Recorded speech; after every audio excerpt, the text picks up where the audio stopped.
ამ პრობლემებზე საუბრობს მიხეილ აბრამიშვილის სკოლის დამფუძნებელი.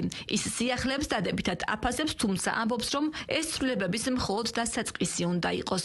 აბრამიშვილის თქმით, მომდევნო ეტაპზე მთავარი აქცენტი შემფასებლებზე უნდა გაკეთდეს და შეიქმნას სისტემა, როცა გამომცდელები ორიენტირებულები იქნებიან არა კანდიდატის ჩაჭრაზე, არამედ მის ობიექტურ შეფასებაზე.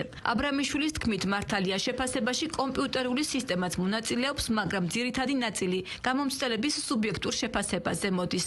ამასთან მისივე თქმით, გასაჩივრების სისტემა საკმაოდ ოპერატიულად მუშაობს და კანდიდატებს ურჩევს უკმაყოფილების შემთხვევაში ამ მეთოდს აუცილებლად მიმართონ. ამ შეფასებებს დღეს შინაგან საქმეთა სამინისტროში უპასუხეს.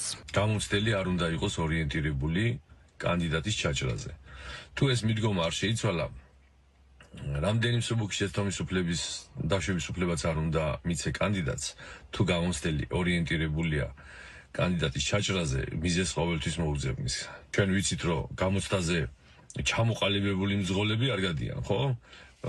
მართვის მოწვევა უნდა აიღოს კანდიდატმა და შემდეგ დროთა განმავლობაში სიფრთხილის გამოყენებით პრაქტიკაში კიდევ უფრო დახვეწილი მძღოლები ხდებიან. კიდევ ერთხელ აღნიშნავ, რომ ძალიან კარგია ეს ცვლილები რო შევიდა, მაგრამ ეხლა სამუშაოა ძალიან ბევრი გამოცდილებზე.